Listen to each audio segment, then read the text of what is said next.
Assalamualaikum warahmatullahi wabarakatuh. Waalaikumsalam warahmatullahi wabarakatuh.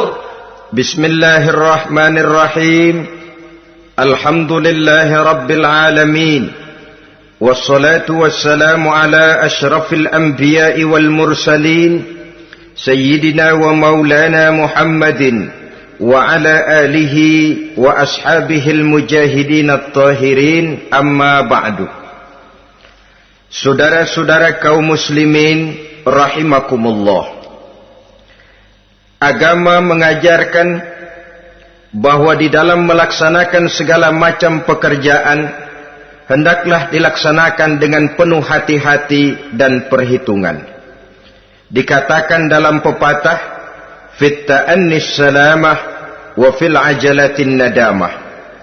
Di dalam keberhati-hatian itu ada keselamatan, dan di dalam sikap tergesa-gesa, di dalam sikap terburu-buru biasanya mengandung penyesalan. Tetapi ada 5 perkara yang malah memang harus dikerjakan secara buru-buru.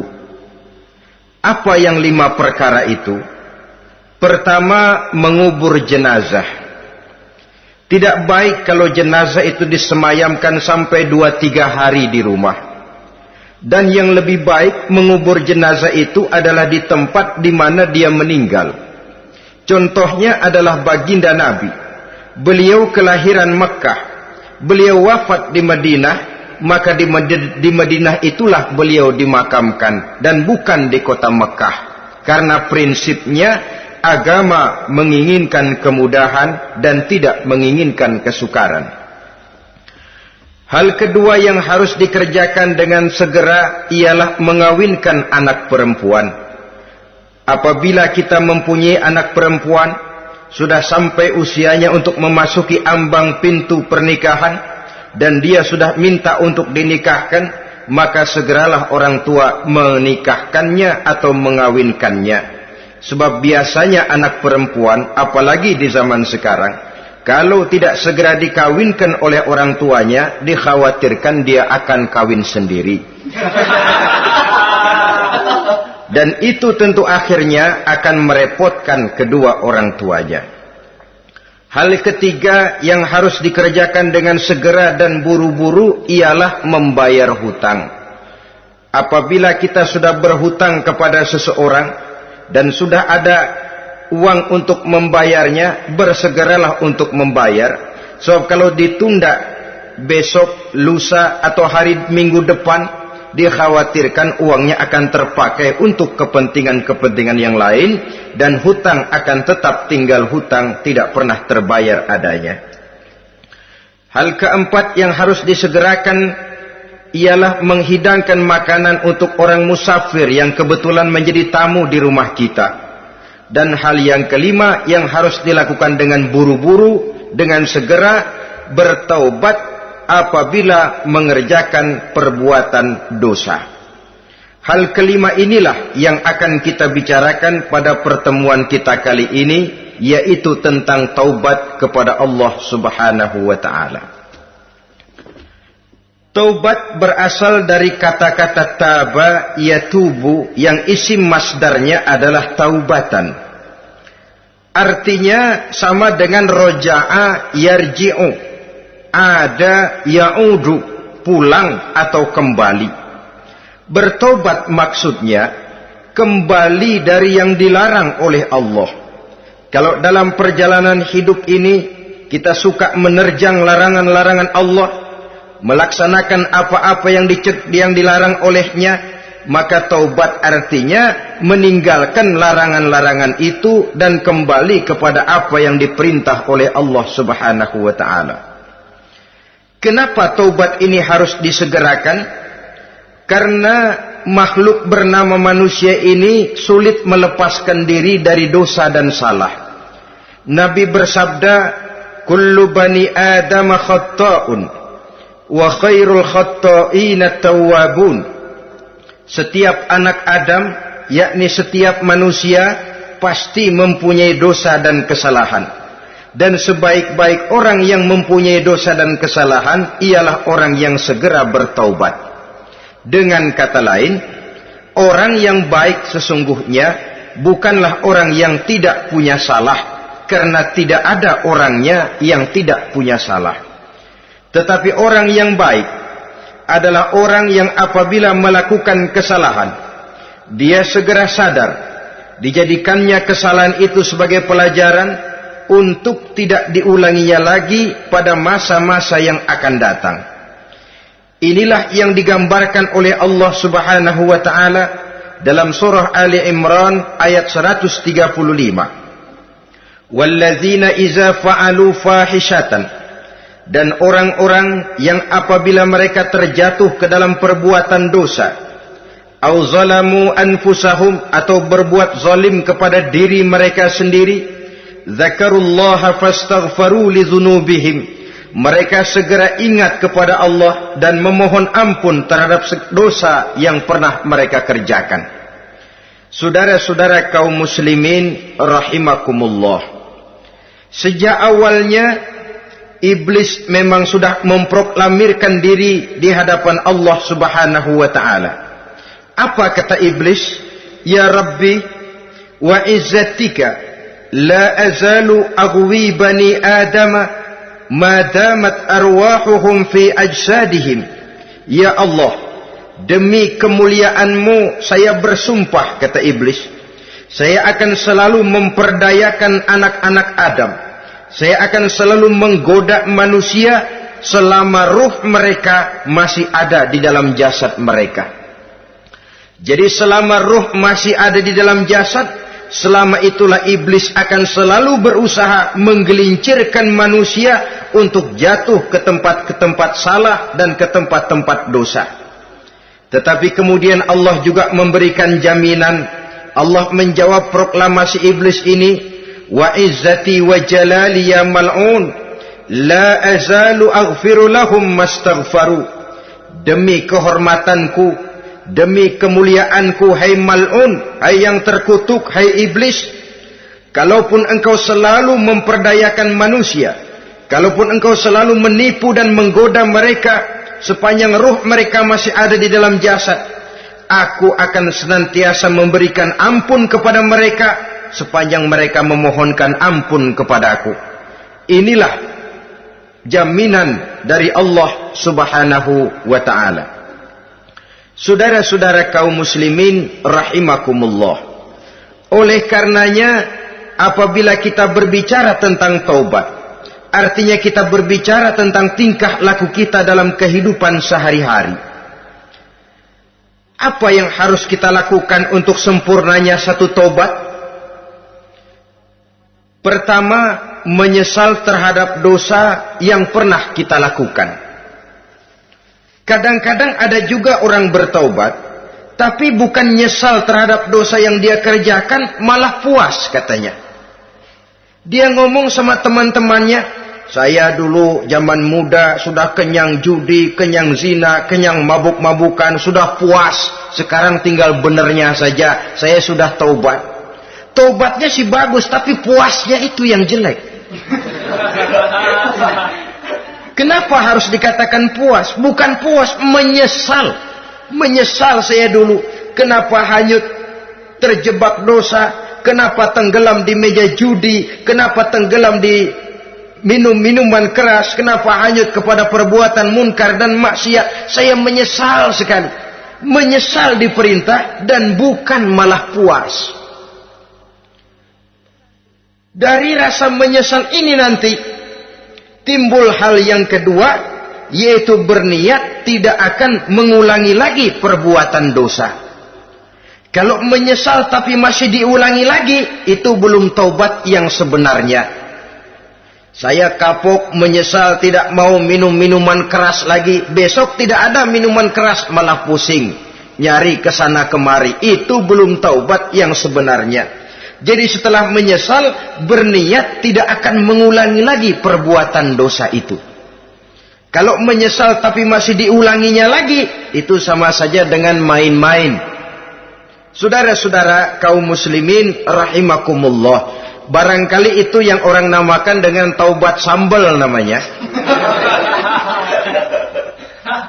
Kita kalau makan nasi pakai sambal, pedesnya bukan main, repot, marah, ngomel. Gila, sambal pedes bukan main, taubat sama sambal. Taubat sama sambal katanya. Tapi 2-3 hari kemudian dia makan lagi, nggak ada sambal, nyari. Kemarin sudah taubat, 2 hari kemudian malah nyari. Ini bukan taubat yang sebenarnya. Penyesalannya tidak diiringi dengan berniat untuk tidak mengulangi perbuatan dosa itu selama-lamanya. Saudara hadirin, kita sudah taubat, tidak mau lagi minum minuman keras. Datang teman, minum ya, nggak mau. Kenapa? Saya sudah taubat. Yang benar. Kalau dibayarin, udah. Jadi rupanya taubatnya itu cuma karena nggak ada yang bayarin. Begitu datang yang bayarin, berangkat lagi. Itu belum lagi merupakan taubat yang sebenarnya. Begitu juga kita taubat dari meja judi. Pada waktu sudah buras, bangkrut, habis-habisan, mungkin menyesal, mungkin bertaubat. Inilah akibatnya judi, rumah tangga berantakan, harta buras, anak terlantar, uang tidak ada. Taubat, saya tidak mau lagi-lagi tenggelam di meja judi. Pada saat kondisinya bangkrut, itu yang diucapkan. Tapi 2-3 hari, 4-3 minggu, 1 bulan kemudian rezekinya banyak, makmur lagi, usahanya maju lagi, lupa lagi dia kepada ucapan sebelumnya. Akhirnya sedikit demi sedikit tenggelam kembali di meja judi. Ini pun belum merupakan taubat yang sebenarnya. Jadi untuk sempurnanya taubat, yang pertama menyesal terhadap dosa yang telah dilakukan, yang kedua berjanji tidak akan mengulangi lagi, kemudian yang ketiga meninggalkan perbuatan jahat itu untuk selama-lamanya. Dengan kata lain, kalau memang taubat tidak mau minum lagi, talak 3 itu minuman keras. Kalau memang niat tidak akan berjudi lagi, talak 3 itu segala macam bentuk perjudian, meninggalkan perbuatan jahat.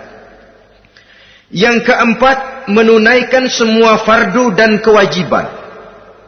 Sebab barangkali pada saat kita tenggelam dalam dosa, perintah-perintah Allah, jangankan yang sunnah, yang wajib saja sering kita lalaikan. Maka apabila diri telah berniat melaksanakan taubat, maka tunaikan semua kewajiban yang disyariatkan oleh agama kepada kita. Yang kelima, meminta halal kepada para lawannya dengan termasuk mengembalikan hak milik orang lain. Ini kalau menyangkut hukukul adamiyin atau hak-hak manusia. Jadi kalau kita berdosa kepada sesama manusia, Allah belum akan menerima taubat kita kalau kita belum minta maaf kepada yang bersangkutan. Adapun kalau kita sudah minta maaf tapi yang bersangkutan tidak mau memberikan maaf, itu urusan dia kepada Allah. Urusan kita adalah meminta maaf kepada yang bersangkutan. Hal yang keenam, mendidik atau melatih diri untuk bertaat kepada Allah. Sebagaimana kita dulunya telah melatih diri, memperturutkan diri untuk berbuat durhaka. Lalu memperbaiki yang dimakan dan yang diminum. Itu juga merupakan ciri dari orang-orang yang melaksanakan taubat kepada Allah Subhanahu wa ta'ala.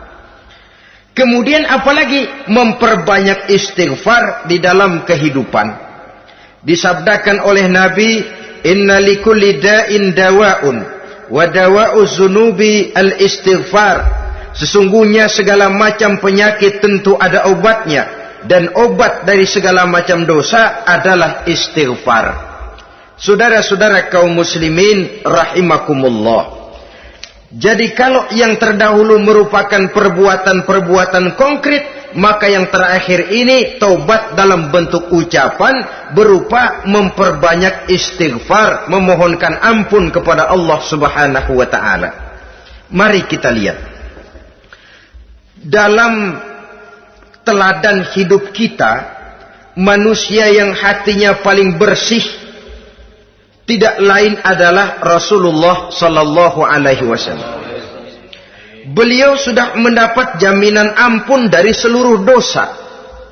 Liyaghfir lakallahu ma taqaddama min zambika wa ma ta'akhkhar, kata Allah. Muhammad, dosamu yang dahulu, dosamu yang sekarang, dosamu yang akan datang jikalau memang ada, seluruhnya sudah mendapat jaminan ampun dari Allah. Tetapi coba lihat dari sejarah perjalanan hidup yang mulia ini. Sungguh pun beliau sudah nyata-nyata mendapat jaminan ampun dari Allah. Beliau mengatakan, ayyuhan nas, tubu ilallah, fa inni atubu fil yaumi mi'ata marrah. Wahai manusia, bertaubatlah kepada Allah. Maka sesungguhnya saya, kata beliau, dalam satu hari bertaubat 100 kali kepada Allah. Dalam riwayat yang lain, sab'ina marrah, 70 kali beliau mengucapkan istighfar minimalnya dalam sehari semalam. Orang yang sudah nyata-nyata mendapat jaminan ampun dari Allah ini, satu hari satu malam istighfarnya minimal 70 kali. Apatah lagi kita yang nyata-nyata belum mendapat jaminan ampun dari Allah. Di dalam satu hadis diriwayatkan bahwa iblis laknatullah alaih pernah berkata, ahlaktun nasa bizzunubi wal ma'asi. Aku rusak dan aku hancurkan kehidupan manusia dengan dosa dan dengan segala macam perbuatan maksiat. Iblis menghancurkan manusia dengan menanamkan kegemaran berbuat dosa dan menanamkan kesukaan untuk bergelimang dalam dunia maksiat. Tetapi kemudian iblis mengakui, wa ahlakuni bila ilaha illallah wal istighfar. Tetapi kemudian terbalik, manusia menghancurkan aku dengan kalimat la ilaha illallah dan dengan istighfar, yakni mengucapkan astaghfirullahal azim. Inilah senjata pemungkas menghadapi upaya iblis untuk menghancurkan manusia. Kalau iblis menghancurkan manusia dengan perbuatan dosa, dengan menenggelamkan manusia ke dalam perbuatan-perbuatan maksiat, hendaknya kita sadar. Pada saat kita terdorong untuk melakukan perbuatan dosa, kita lalu sadar inilah perangkap iblis untuk membinasakan saya. Pada saat kita terjebak ke dalam perbuatan maksiat dan munkarat, ingatlah baik-baik, inilah perangkap iblis untuk merusak dan membinasakan saya. Maka hancurkan perangkap iblis, hancurkan tipu daya dan usaha iblis itu dengan apa? Dengan kalimat la ilaha illallah dan dengan memperbanyak istighfar. Falamma ra'aitu dzalik, ketika aku lihat hal itu, kata iblis, mereka hancurkan kita dengan dosa dan maksiat, dan kita hancurkan mereka dengan la ilaha illallah dan istighfar. Diamkah iblis? Puaskah iblis? Ternyata tidak. Apabila aku lihat usaha manusia itu, ahlaktuhum bil huda, ahlaktuhum bil hawa, wahum yahsabuna annahum muhtadun.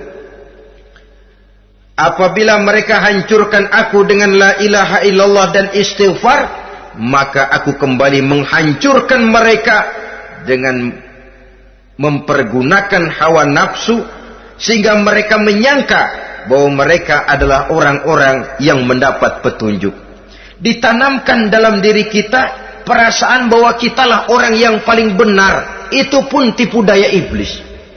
Maka orang pintar itu baik, tapi merasa pintar itu jelek. Orang benar itu bagus, tapi merasa benar itu tidak baik. Karena biasanya orang kalau sudah merasa benar, lalu cenderung untuk menganggap orang lain tidak benar. Kalau sudah begitu, dia akan mengklaim diri, sayalah orang yang paling benar, yang lain tidak benar semuanya. Itu termasuk perangkap iblis juga. Setelah kita gempur mereka dengan kalimat tahlil dan dengan kalimat istighfar. Saudara-saudara kaum muslimin rahimakumullah, Allah Maha Pengasih dan Maha Penyayang. Ia akan mengampunkan perbuatan yang bersifat salah dari manusia. Hanya manusia saja yang kadang-kadang bodoh, tidak mau mengampuni dan memaafkan dirinya sendiri, dengan membiarkan dirinya terseret berlarut-larut dalam dosa tanpa keinginan untuk bertaubat. Sepanjang nafas belum sampai di tenggorokan, sepanjang matahari masih terbit di sebelah timur dan terbenam di sebelah barat, sepanjang itu Allah masih akan menerima taubat seorang hamba. Innallaha yaqbalu taubatal abdi ma lam yugharghir. Allah akan senantiasa menerima taubat seorang hamba sebelum nafasnya sampai di tenggorokan. Apabila nafas sudah sampai di tenggorokan, maka taubat sudah terlambat adanya. Lalu yang konkret di dalam kehidupan ini, apa ciri-ciri dari orang yang melaksanakan taubat itu? Seorang ahli hikmah berkata, pertama, orang yang taubat itu kelihatan bahwa dalam kehidupan ini dia mampu menjaga lidahnya dari ucapan yang berlebih-lebihan, dari ucapan yang tidak ada manfaatnya, dari ucapan yang mengandung dosa, namimah, mengadu domba, dan ucapan-ucapan yang merugikan orang lain. Orang yang taubat kelihatan dari lidahnya. Ini yang konkret. Yang kedua, orang yang taubat itu cirinya tidak ada lagi rasa dengki di hatinya, tidak ada keinginan untuk membenci dan memusuhi orang lain. Kenapa? Dia sudah sibuk memikirkan kekurangan dirinya sendiri, sehingga tidak ada waktu lagi untuk mengorek-ngorek, mencari-cari aib dan kekurangan pada diri orang lain. Ini makna ucapan Nabi, tuba liman syaghalahu aibuhu an uyubin nas. Beruntunglah orang yang kekurangan pada dirinya menyebabkan dia cukup sibuk sehingga tidak sempat mencari-cari dan mengorek-ngorek aib dan kekurangan orang lain. Berbeda dengan orang yang masih jauh dari sikap taubat, selalu berusaha mencari dan mengorek-ngorek kekurangan orang lain, sementara aib dan kekurangan dirinya diumpetin. Ini namanya ilmu kancil. Orang lain disorotin, dia ngaling, ngumpet. Kerjaannya apa? Monten orang lain saja. Dia sendiri tidak mau diponten dan tidak mau memonten dirinya. Akibatnya apa? Sikap introspeksi tidak ada. Sikap mawas diri hilang. Sikap melihat, bercermin terhadap pribadinya sendiri hilang. Yang ada cuma menilai orang lain saja. Jadi adapun orang yang sudah bertaubat ini, di hatinya tidak ada dengki. Melihat orang lain mendapat nikmat, alhamdulillah, dia ikut bersyukur. Lain dengan orang yang jauh dari taubat, tetangganya dapat nikmat, dia meriang. Tidak senang hatinya melihat orang lain senang. Orang melarat malah tepuk tangan. Saudara hadirin yang saya muliakan, orang yang semacam ini pada hakikatnya selalu disiksa oleh perasaannya sendiri. Kalau tetangganya yang kaya, ditanya kemana dukunnya. Tapi kalau tetangganya jatuh melarat, dia tepuk tangan, gembira bukan main. Lain dengan orang yang sudah bertobat, hasud itu hilang dari dirinya. So hasud inilah yang akan memakan kebaikan yang kita kerjakan. Kata Nabi, hasud itu bisa memakan kebajikan seperti api memakan kayu bakar. Allahu Akbar. Puasa kita, zakat kita, sholat kita, habis keropos dimakan oleh sifat hasud. Tidak terasa, tapi begitu kita punya sifat dengki kepada orang lain, maka sholat kita dimakan oleh dengki tadi, puasa kita dimakan oleh dengki tadi, segala macam kebaikan yang kita kerjakan dimakan oleh si dengki tadi, seperti api memakan kayu bakar, cepat sekali. Itulah sebabnya bagaimanapun banyak kebaikan yang sudah kita kerjakan, jangan bangga dan jangan lalai. Sebaliknya, bagaimanapun besar dosa dan kesalahan yang pernah kita lakukan, jangan putus asa dari rahmatnya Allah Subhanahu wa ta'ala. Jadi yang kedua, ciri orang yang bertaubat, di hatinya tidak ada dengki dan tidak ada rasa ingin memusuhi orang lain. Dia berhadapan dengan setiap orang dengan modal husnuzon, baik sangka kepada Allah. Tidak a priori. Kadang-kadang ada orang ketemu saja baru tapi sudah punya rasa jelek. Diperturutkannya suuzonnya. Yang ketiga, ciri orang bertaubat itu menjauhkan diri dari pergaul dengan orang-orang jahat. Sebab kita tahu bahwa pergaulan sangat besar pengaruhnya dalam ikut membentuk kepribadian manusia. Asyariku wa fi syarri syarrun. Bersekutu dengan kejahatan biasanya ikut jadi jahat. Walaupun secara langsung tidak melakukan kejahatan, tapi sudah termasuk dalam jamaah yang jahat juga namanya. Saudara-saudara kaum muslimin, bukan berarti orang yang taubat lalu tidak mau bergaul itu juga mencerminkan keangkuhan diri. Bergaul dia bergaul, tetapi kepada orang-orang yang jahat ia sekedar menghindarkan diri pergaulannya itu dari kejahatan yang bisa ditimbulkan oleh orang-orang jahat tadi. Ciri yang keempat dari orang yang bertaubat, dia mempersiapkan diri untuk menghadapi mati. Mempersiapkan diri. Sebagaimana kita tahu, kalau kita akan pergi ke luar kota, tentu kita membawa bekal. Makin jauh perjalanan, makin banyak bekal yang harus kita bawa. Hidup ini adalah perjalanan panjang yang kita juga memerlukan bekal dalam kehidupan.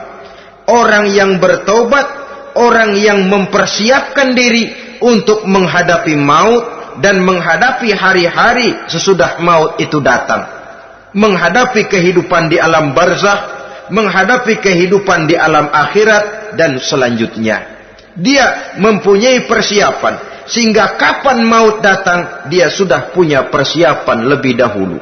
Saudara, kalau kita siap dipukul orang, pada saat pukulan itu datang, rasanya sakitnya agak lebih kurang daripada kita tidak pernah siap untuk dipukul. Walaupun bobot pukulannya sama, tapi kita akan lebih punya daya tahan kalau kita sudah siap.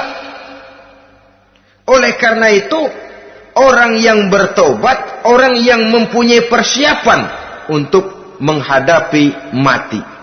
Tidak hanya untuk menghadapi mati, tapi juga menghadapi hidup di seberang kematian nanti.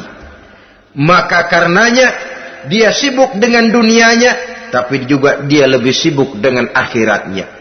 Dia tenggelam dalam berbagai macam kesibukan dunia, lain saat dia memfanakan diri untuk membekali diri menghadapi kehidupan sesudah hidup yang sekarang ini. Ciri-ciri ini tentu akan kelihatan dari gerak hidup seseorang.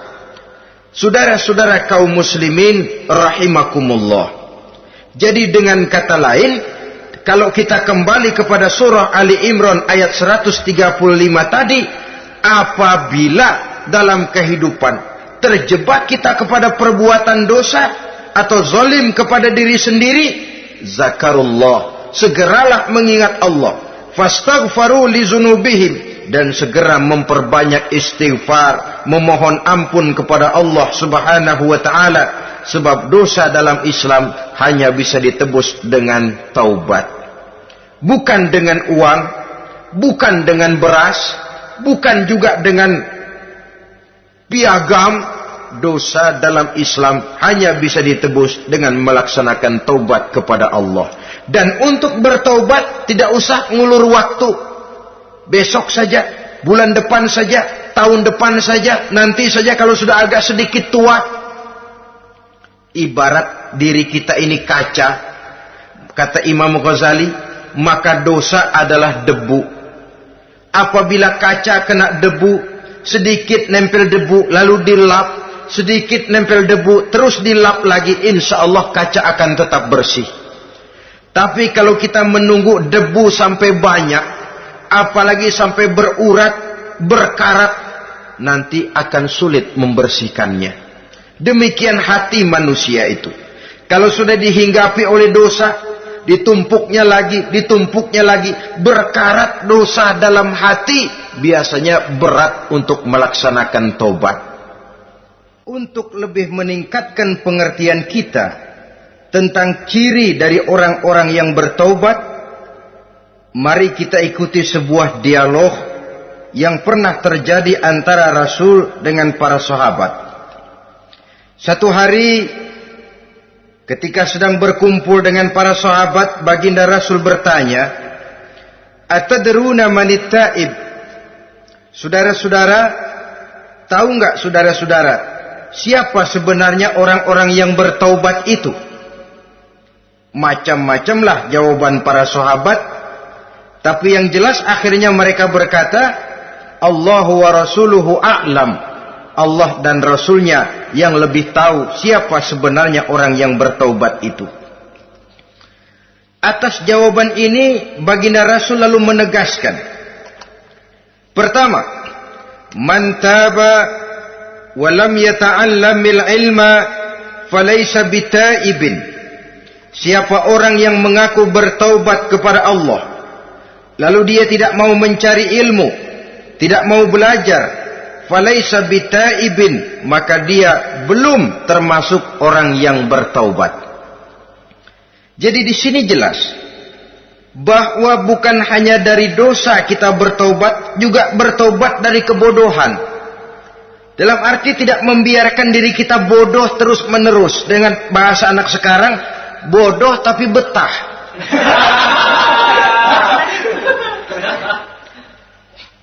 Orang yang mengaku bertaubat tapi tidak menggali ilmu, tidak mau belajar, tidak mau mencari ilmu, tidak hadir di mana majelis taklim, belum dianggap taubat yang sebenarnya. Jadi grafik orang yang taubat itu kelihatan dari kesungguhannya mencari ilmu, menghadiri majelis taklim, menghadiri kuliah-kuliah, ceramah-ceramah dan diskusi-diskusi keagamaan. Rakus dia dengan ilmu pengetahuan agama, sehingga dengan ilmunya taubatnya semakin mantap. Ini ciri yang pertama. Lalu beliau bersabda lagi, wa man taba wa lam yazdad fil ibadati falaysa bitaibin. Barang siapa yang mengaku bertaubat tapi ibadahnya tidak tambah-tambah, maka dia belum termasuk orang yang taubat. Orang yang bertaubat ada grafik peningkatan ibadahnya. Jadi kalau mulutnya taubat, minta ampun, tapi ibadahnya gitu-gitu aja, belum merupakan taubat yang sebenarnya. Jadi pada saat dia melaksanakan taubat, memproklamirkan diri untuk kembali ke jalan Allah, nilai ibadahnya meningkat. Kalau sholatnya tadinya cuma sekedar yang wajib-wajib saja, setelah dia taubat bertambah melaksanakan yang sunnah, rawatibnya, qobliyah, ba'diyahnya, atau kemudian nawafilnya berupa tahajud, hajat, duha, istikharah, dan solat-solat sunnah lainnya. Jadi kelihatan dari peningkatan ibadahnya. Ini ciri yang kedua. Yang ketiga kata Nabi lagi, wa man taba wa lam yardal khusama falaysa bitaibin. Barang siapa yang mengaku bertaubat kepada Allah tapi dia tidak bisa meridhoi musuh-musuhnya, maka belum lagi dia dianggap orang yang bertaubat. Meridhoi, memaafkan musuh. Saudara, memberi maaf itu lebih sulit daripada minta maaf. Tapi memberi maaf lebih mulia daripada minta maaf. Minta maaf gampang, memberi maaf yang sulit. Karena itu orang yang memberi maaf menunjukkan jiwa yang lebih luhur daripada orang yang minta maaf. Sebab apa? Posisi orang yang memberi maaf kan posisi orang yang menang. Biasanya dalam posisi menang orang gampang congkak dan sombong. Orang datang minta maaf kepada kita, lalu timbul keseganan. Iya, minta maaf sih gampang.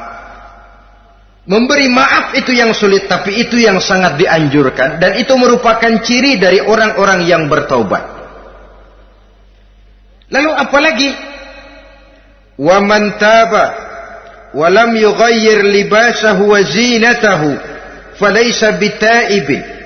Barang siapa yang mengaku bertaubat tetapi pakaian dan perhiasannya tidak berubah, maka dia belum lagi dianggap bertaubat. Orang bilang pakaian memang kulit, yang penting isi. Tetapi bagaimanapun kulit mencerminkan isi. Dari pakaian kita bisa mengkaji kepribadian seseorang. Saya berpendapat bahwa pakaian penting, kulit juga penting. Kulit penting, isi penting. Kulit tanpa isi tidak ada artinya. Isi tanpa kulit juga meragukan orang. Wah, yang penting kan isinya, kulitnya gimana saja. Saya mau tanya, saudara dapat duren di jalanan, isi aja nggak ada kulitnya. Kira-kira dimakan nggak duren itu? Paling kurang akan menimbulkan keraguan. Jangan-jangan sudah dicampur racun ini. Jadi dengan demikian orang yang bertaubat ini kelihatan dari cara berpakaian, cara berhias diri, tidak over. Dia kembali kepada fungsi berpakaian. Dalam Islam kan sesungguhnya fungsi pakaian itu yang paling utama. Pertama, nutup aurat. Itu ukurannya. Yang kedua, pantas. Yang ketiga, baru soal mode. Di zaman kita sekarang terbalik. Mode nomor 1. Pantas belakangan, nutup aurat apa tidak nomor 16.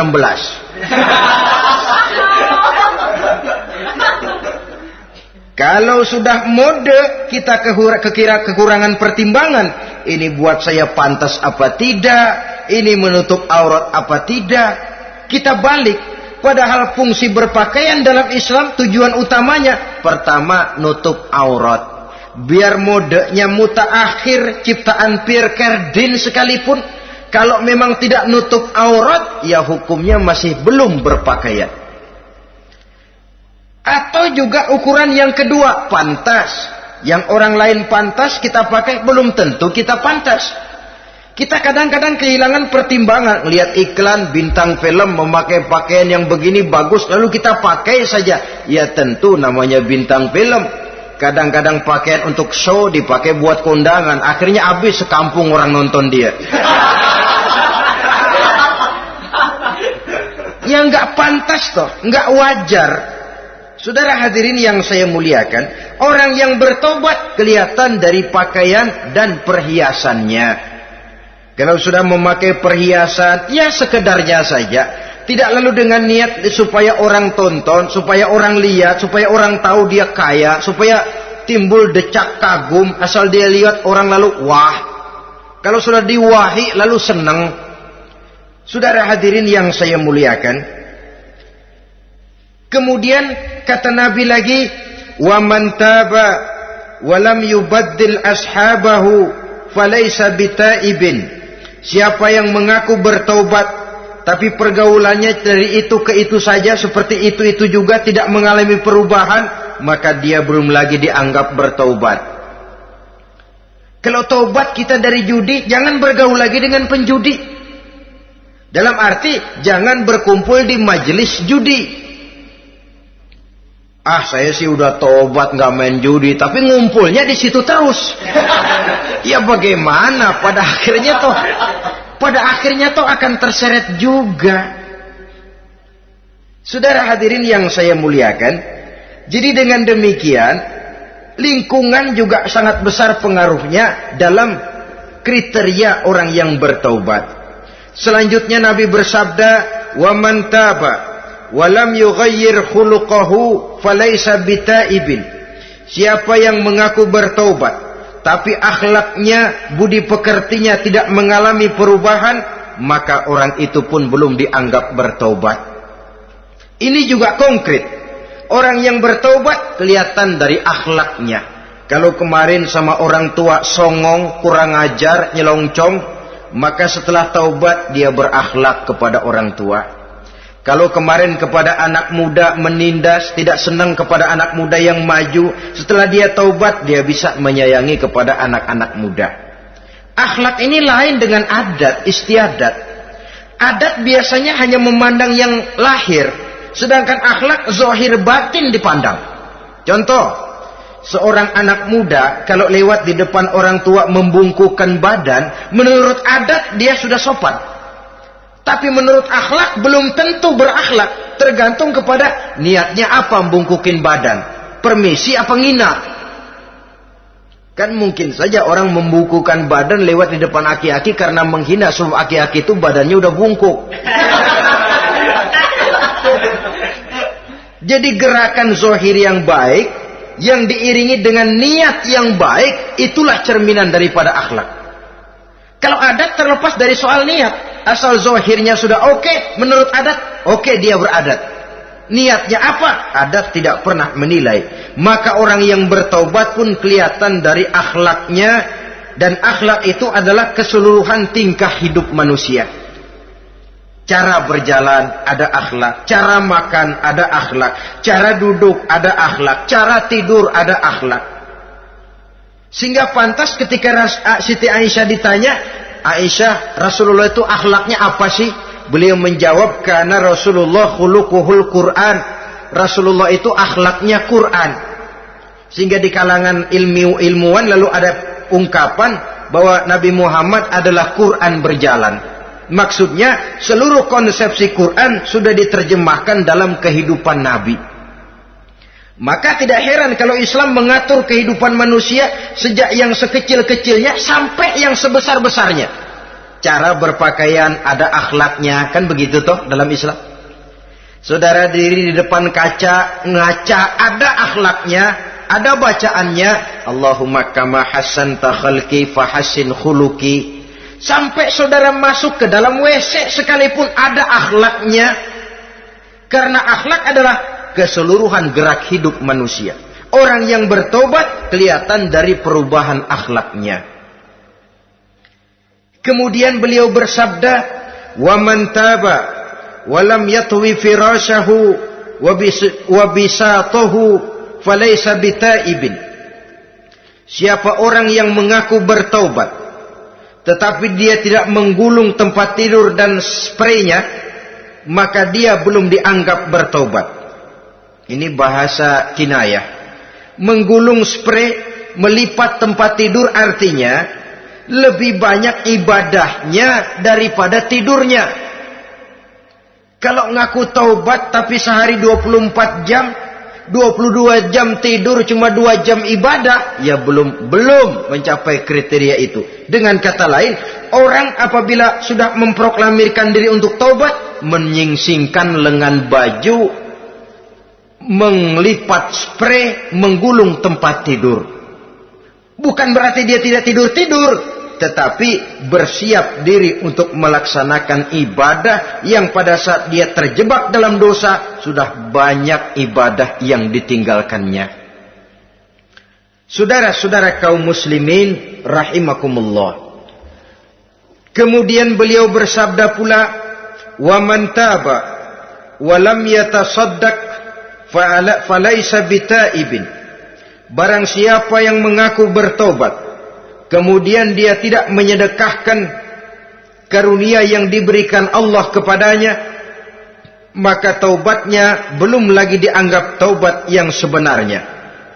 Faman istabana minal abdi hazihil khisal fahuwa taibun haqqa. Apabila nyata tanda-tanda ini pada diri seorang hamba, maka barulah taubatnya dinamakan taubat yang sebenarnya. Jadi untuk taubat itu ada 2 jalan yang bisa kita tempuh. Pertama, taubat dengan lisan, taubat dengan ucapan. Dalam artian apa? Memperbanyak istighfar. Istighfar yang mana? Yang mana yang mungkin saja. Kalau waktunya sempit ya istighfar yang pendek-pendek. Astaghfirullah, astaghfirullah, astaghfirullah. Mau yang lebih panjang, astaghfirullahalazim allazi la ilaha illa huwal hayyul qayyum wa atubu ilaih min jami'il ma'asi waz zunub la haula wala quwwata illa billahil aliyyil azim. Ada waktu yang lebih panjang lagi membaca sayyidul istighfar. Tiap kali berbuat jahat, tiap kali diiringi dengan istighfar. Nah, ini yang bisa runtuh dengan istighfar ini dosa apa? Dosa yang ringan, dosa yang biasanya dilakukan oleh panca indera kita. Mata ini dosa mata, insya Allah bisa runtuh dengan istighfar. Ngelihat yang haram, cepat nunduk, astagfirullah. Habis nunduk, jangan ngeliatin lagi.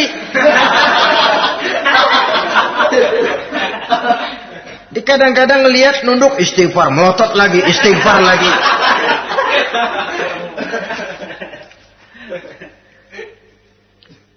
Saudara hadirin yang saya muliakan, kata Imam Ali, nazratul ula laka wasaniyatu alaika. Ini dalam menjaga mata.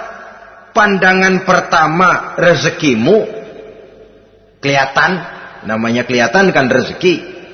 Pandangan pertama rezekimu, ulangannya dosamu. Ulangannya ini yang bisa membawa dosa. Dosa karena lidah, mengucapkan kata-kata yang menyakitkan orang. Dengan istighfar, insya Allah runtuh. Adapun dosa-dosa besar lainnya, tentu harus dengan perbuatan. Tidak cukup dengan sekedar istighfar saja. Perbuatannya apa? Itulah seperti yang sudah saya sampaikan pada ciri-ciri orang yang bertaubat tadi. Oleh karenanya, beruntunglah kita masih diberikan umur oleh Allah. Sehingga segala dosa dan kesalahan yang kita lakukan, kita masih punya kesempatan untuk mengadakan pemutihan, bertaubat kepada Allah. Nah, apa kemudahan yang diberikan Allah kepada orang yang melazimkan istighfar di dalam hidupnya? Pertama, kata Nabi, man lazimal istighfar, siapa orang yang melazimkan, membiasakan diri istighfar, diberikan keistimewaan oleh Allah. Pertama, ja'alallahu lahu min kulli dhiqin makhraja. Allah akan memberikan jalan keluar untuknya dari segala macam kesulitan. Hidup ini kan problem. Makin tinggi status sosial, makin banyak urusan. Urusan akan selesai apabila hidup di dunia selesai. Kita menyangka orang lain lebih enak dari kita, padahal tiap orang punya urusan. Yang namanya enak barangkali persis seperti pelangi biang lala itu. Tidak pernah di atas kepala kita, di atas kepala orang lain saja. Begitu kita memandang keenakan dalam hidup ini. Petani bilang pedagang enak, pedagang bilang petani enak. Tapi begitulah keenakan itu. Orang yang melazimkan istighfar, dia akan diberikan jalan keluar dari segala macam kesulitan. Menurut perhitungan otak, didlek, buntu, tidak sanggup lagi, entah bisa terwujud dan terlaksana. Allah memberikan jalan keluar dari segala kesulitan. Saudara, kalau Allah sudah memberikan jalan keluar dari kesulitan, siapa lagi yang bisa bikin sulit kita? Kalau Allah yang memberikan jalan keluar, everything is running well katanya. Semua urusan bisa jalan dengan lancar. Tapi tanpa istighfar, jauh kita dari Allah. Jalan yang sudah lapang pun bisa jadi sempit. Urusan yang sudah nyata akan selesai pun bisa jadi injelimet. Dan jalan yang tadinya tidak berliku-liku pun bisa berliku-liku. Ini faktor yang di luar perhitungan matematis. Kita tidak mampu, Allah maha mampu. Menurut akal kita tidak mungkin. Kalau Allah mau, tidak ada yang tidak mungkin. Saudara-saudara, ini fasilitas pertama. Orang yang gemar istighfar diberikan jalan keluar dari segala macam kesulitan. Yang kedua, wa min kulli hammin faraja, diberikan kegembiraan dari setiap kesusahan yang dihadapinya. Ada saja faktor-faktor yang mendatangkan kegembiraan, yang mendatangkan refreshing di dalam kehidupannya, sehingga dia tidak lalu merasa jalannya buntu, tidak merasa kesulitannya tidak pernah terselesaikan. Dan yang ketiga, fasilitas yang diberikan Allah kepada orang yang gemar istighfar, wa razaqahu min haitsu la yahtasib. Allah akan memberikan kepada mereka rizki dari jalan yang tidak pernah mereka sangka-sangka. dari jalan yang tidak pernah mereka perkirakan sebelumnya. Saudara-saudara kaum muslimin rahimakumullah. Inilah fasilitas ketiga yang diberikan Allah kepada orang yang gemar istighfar. Rizkinya datang dari jalan yang tidak disangka-sangka. Sebab rizki ini juga termasuk hal gaib. Dan jangan lupa, ar-rizqu bimakna al-ata hissiyan kana au ma'nawiyan. Rizki adalah pemberian baik yang konkret maupun yang abstrak. Kita sering membatasi pengertian rezeki, maka rezeki kita jadi sering terbatas. Menurut kita kan yang namanya rezeki cuma duit saja. Kalau bukan duit bukan rezeki. Padahal semua karunia Allah itu rezeki. Umur rezeki, istri rezeki, anak rezeki, pangkat dan jabatan rezeki, termasuk duit juga rezeki. Tapi dalam kebiasaan kita rezeki cuma duit. Begitu duit seret, kita anggap rezeki macet.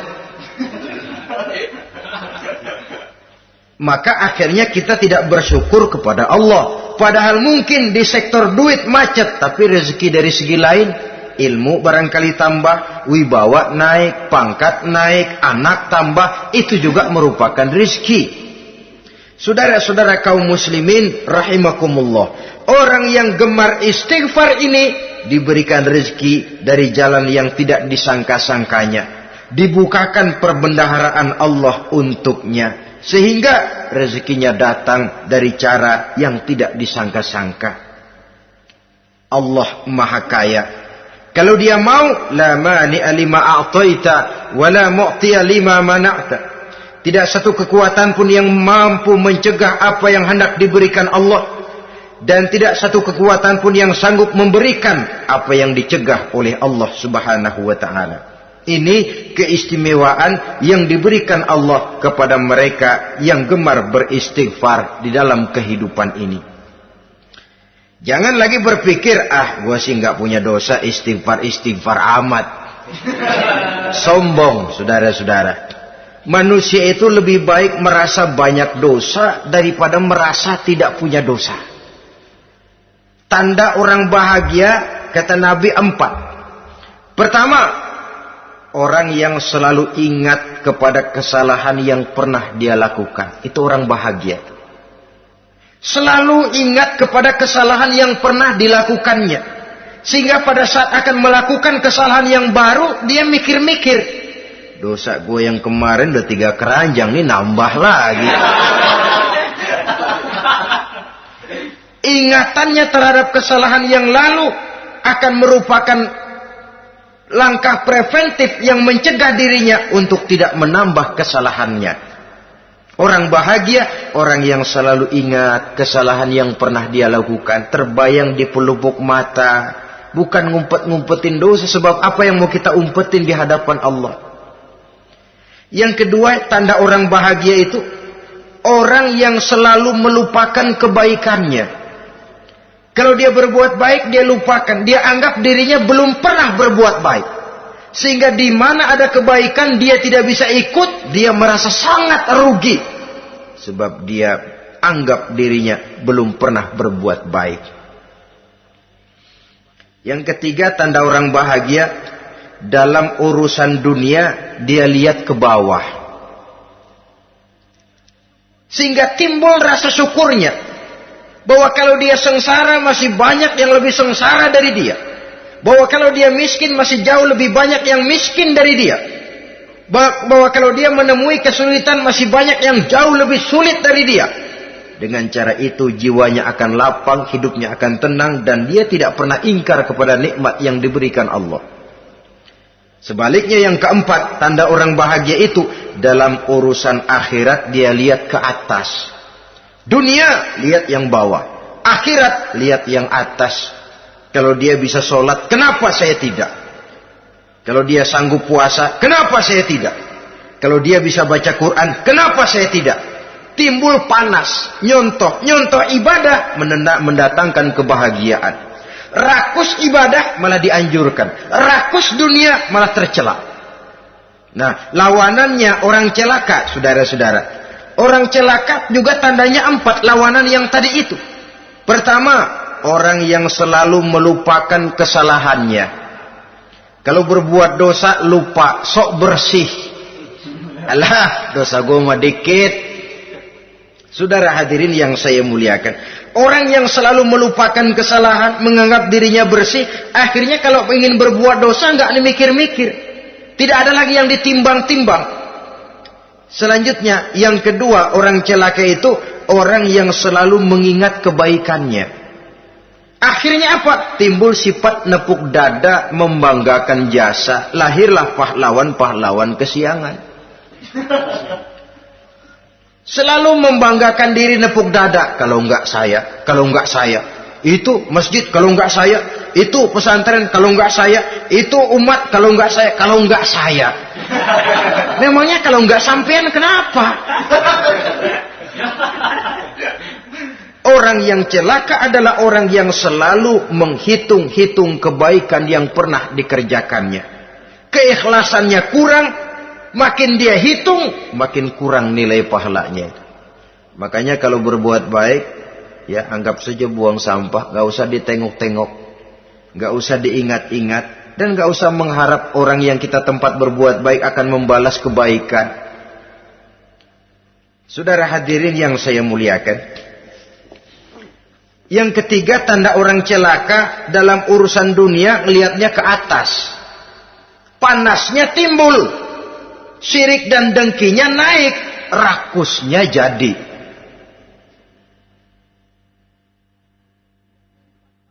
Timbul sifat panasnya itu, tidak mau ngerti.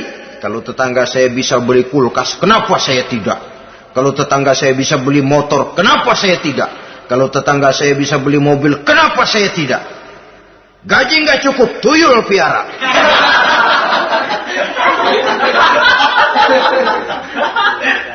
Orang itu kalau sudah didorong oleh rakus kan bisa jadi menghalalkan segala macam cara untuk mencapai tujuan. Dibakar oleh sifat tamak dan rakus bin serakah. Nah, kalau sudah didorong oleh rasa rakus, yang segera tersingkir pertama rasa malu. Orang kalau sudah rakus nggak ada malunya, rasa malunya hilang. Padahal syarat jadi orang itu kan kalau punya rasa malu. Nggak punya rasa malu, kurang syarat jadi orang. Akan bagaimana jadinya masyarakat, bahkan bangsa dan negara, kalau rakyatnya sudah tidak punya rasa malu. Yang kedua, rasa takut hilang, terutama takut kepada Allah. Sirna sama sekali. Sudah tujuan menghalalkan cara. Yang keempat, tanda orang celaka dalam urusan akhirat, lihatnya malah ke bawah. Kenapa kamu enggak sholat? Itu bapak anu yang tuaan, enggak, saya enggak lagi. Kenapa ngelihatnya mesti kepada yang begitu? Sehingga lalu tidak ada gairah untuk mencontoh. Saudara-saudara kaum muslimin rahimakumullah, walaupun serba singkat oleh karena terbatasnya ruang pembicaraan ini, mudah-mudahan bisa memberikan gambaran sepintas tentang ciri-ciri orang yang bertaubat, dengan harapan marilah kita menjadi orang yang bertaubat sebenarnya, dengan ciri menyesal terhadap dosa yang pernah kita lakukan, meninggalkan perbuatan jahat, dan berjanji tidak akan mengulangi lagi perbuatan jahat itu. Kalau dia menyangkut hak-hak manusia, maka hak itu harus kita kembalikan, dan kepada yang bersangkutan kita harus meminta maaf. Apabila ditambah dengan kegiatan lisan, memperbanyak istighfar dalam kesempatan yang mungkin di sepanjang perjalanan hidup ini. Ini sajalah yang kita bicarakan pada pertemuan kali ini. Terima kasih atas segala perhatian. Mohon maaf atas segala kekurangan. Usikum wa nafsi bitaqwallah. Wassalamualaikum warahmatullahi wabarakatuh. Waalaikumsalam.